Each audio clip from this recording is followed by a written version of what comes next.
Now, this is a quote from a social media post that was published by the VIP in 2017.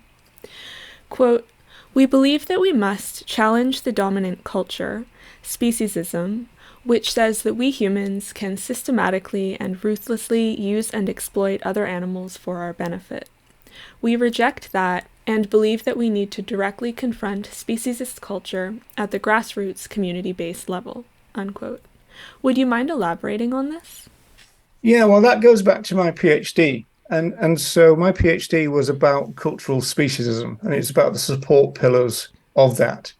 And that is our number one target, cultural speciesism. If we can't shift this big ideology of cultural speciesism, the other animals are never going to win because we can only kind of tinker at the edges, which a lot of people end up doing welfare and stuff because they don't think that we're going to be able to make fundamental change. There are quite a lot of pessimists in that sense, but we thought that we need to kind of focus on what was the number one issue rather than trying to sneak up on it by doing lots of other things, which Francione would call new welfarism. We rejected all that and went straight for the number one target, which is cultural speciesism. And I think this is one thing that is underdeveloped in the movement, which is sadly true, in the sense that there's quite a lot of work in the movement about psychology.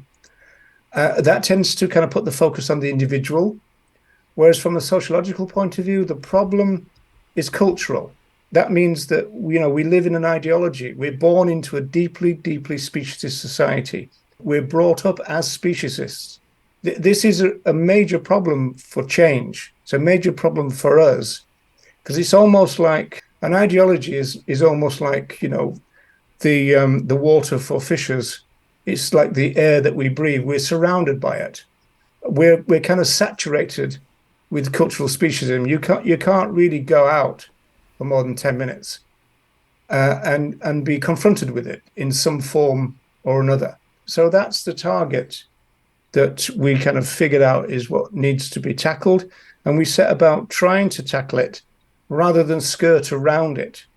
And then in terms of the grassroots thing, I've always thought that the grassroots is probably the best form of activism in the sense that, we're talking about DIY culture, we're talking about community-based campaigning, we're talking about campaigning within your own communities and stuff. If it goes well, that is very strong. And that's where change kind of happens. So it's kind of like change from the bottom upwards rather than thinking about changing legislation and then thinking about downwards.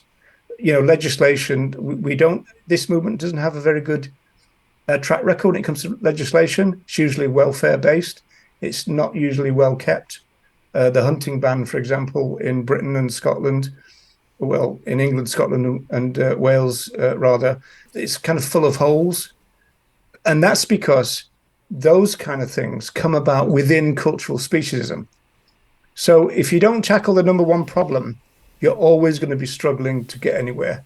Not that it's easy to tackle the number one problem because it's the number one problem, it's so large, but at least you're fighting what your main problem is. And so that's why we wanted to focus on what I call cultural speciesism.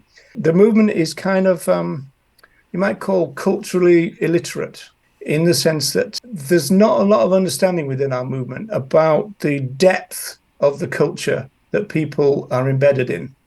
So when we say things like, oh, you can't love one and eat the other, the culture says, yes, you can. We've done that for years. And what's the problem? Right. So just by pointing out that there are some we love and some that we eat is not an issue for speciesists. Well, they go, well, yeah, because some we love because they're our pets. That's the way we use them.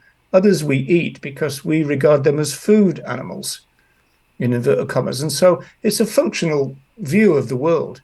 When you try then to kind of critique it, I think we need to be culturally sophisticated to know that, that they are dealing with their long held and long established habits and values and norms and all the rest. Their entire family have backed them up. Their entire society backs them up. The media backs them up. We are a deeply, deeply culturally speciesist society. And so we need to understand that if we're going to talk to cultural speciesists, we need to understand their world. And so I don't think it's just a question of going, okay, well, that doesn't make sense, because to them it does. We've got to recognize that what they do, love some and eat others, is not a problem for them at all, because it's not a problem within the culture. It's just what everybody does.